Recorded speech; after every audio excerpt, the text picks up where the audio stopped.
Hello everyone, welcome back to my channel. আজ আমি তোমাদের সাথে শেয়ার করব এই গরমের খুবই একটা সুস্বাদু রেসিপি। আর এটা আমাদের শরীরের জন্য খুবই উপকারী, যেটা হচ্ছে লাউ আর উচ্ছে দিয়ে মুগ ডাল। আর এই ডালটার জন্য আমাদের কিন্তু কাঁচা মুগ ডাল নিতে হবে, ভাজা মুগ ডাল নয়। সো এখানে দেখো আমি কাঁচা মুগ ডাল নিয়েছি, সেটা আমি ভালো করে ধুয়ে নিয়েছি। এবার আমি একটা প্রেসার কুকারে জল দিয়ে কাঁচা মুগ ডালটা সেদ্ধ করে নেব। আর খুব বেশি সেদ্ধ করব না, জাস্ট একটা কি দুটো সিটি দেব, কারণ এরপর কিন্তু আমাদের আবার লাউ দিয়ে ডালটা আরেকটু সেদ্ধ করতে হবে। সো আমি ভালো করে ধুয়ে নিয়েছি। আর যেহেতু এই ডালটায় লাউ আছে, উচ্ছে আছে, তো এটা কিন্তু শরীরের জন্য খুবই উপকারী একটা ডাল। তো দেখো এইখানে আমি ফোড়নটা নিয়ে নিয়েছি। ফোড়নে আমি দেব শুকনো লঙ্কা, মেথি, অল্প রাঁধুনি আর আদা বাটা। আর এই দেখো ডালটা সেদ্ধ হয়ে গেছে, খুব বেশি সেদ্ধ করিনি, খুব সুন্দর সেদ্ধ হয়েছে।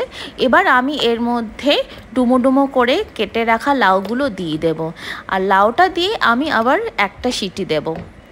তো খুব সুন্দর, দেখো খুব সুন্দর কিন্তু ডালটা সেদ্ধ হয়েছে। তো এবার আমি সিটি প্রেসার কুকারের সিটি দিয়ে নেব। একটা সিটি দেব, জাস্ট, বেশি নয়। তো দেখো আমার সিটি দেওয়া হয়ে গেছে। এবার আমি ঢাকাটা খুলে দিয়েছি, আর দেখো কি সুন্দর লাউটা সেদ্ধ হয়ে গেছে। সো এবার আমি ফোড়ন দিয়ে নেব। সো কড়াইয়ে সাদা তেল দিয়ে প্রথমে আমি উচ্ছেটা ভেজে নেব। উচ্ছেটা আমি নুন হলুদ দিয়ে লাল লাল করে ভেজে নেব। আর উচ্ছেটা ভেজে তুলে নেব, তারপর আমি এর মধ্যে ফোড়ন দিয়ে ডালটা করব। সো দেখো আমার উচ্ছে ভাজা হয়ে গেছে। এবার আমি উচ্ছেটা তুলে নেব। এবার আমি ফোড়ন দেব। ফোড়নে দিলাম শুকনো লঙ্কা। শুকনো লঙ্কাটা খানিকটা ভাজা হয়ে যাওয়ার পর আমি এতে এক এক করে সবকটা ফোড়ন দিয়ে দেব।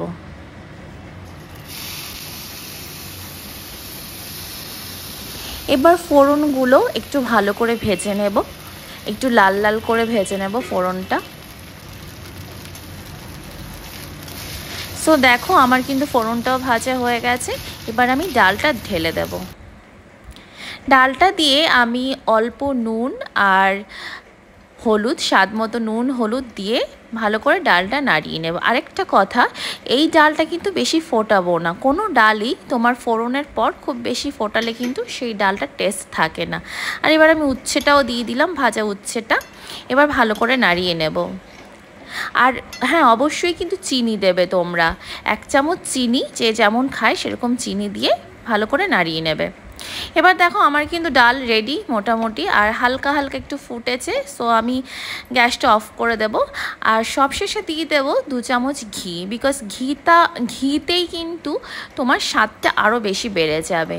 আর ঘি দিয়ে আমি বেশিক্ষণ আর নাড়াচাড়া করব না, আমার ডাল রেডি। সো এবার আমি ডালটা নামিয়ে নেব। সো ফাইনালি আমি ডালটা নামিয়ে নিলাম। আর দেখো কি সুন্দর লাগছে দেখতে। আর এটা কিন্তু শরীরের জন্য এই গরমে, এই প্রচণ্ড গরমে খুবই উপকারী। তো তোমরা অবশ্যই বাড়িতে এটা ট্রাই করে আমাকে জানিও কেমন হয়েছে। So tata.